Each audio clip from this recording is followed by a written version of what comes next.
Ako si Aboy at ito ang aking 82 Mugs Project. Mug number 18, Davao del Sur. Davao City ang ating lilibutin para sa Davao del Sur. Humigit kumulang 2 oras ang flight papuntang Davao International Airport.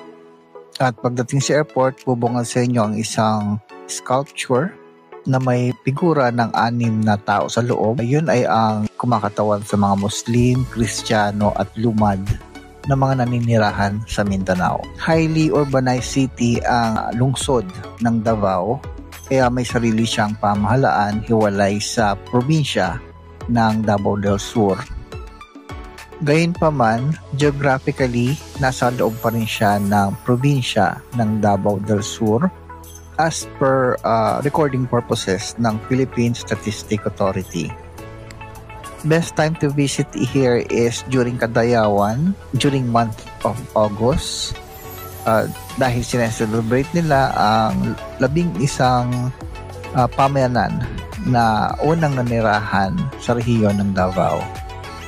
Dito makikita ang kanilang kultura, musika at sining.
Dito ko muna tatapusin ang aking paglilibot sa probinsya ng Davao del Sur. Samahan niyo muli ako sa susunod para kumpletuhin ang ating 82 Mugs Project. Muli ako si Aboy ng Aboy Vlogs.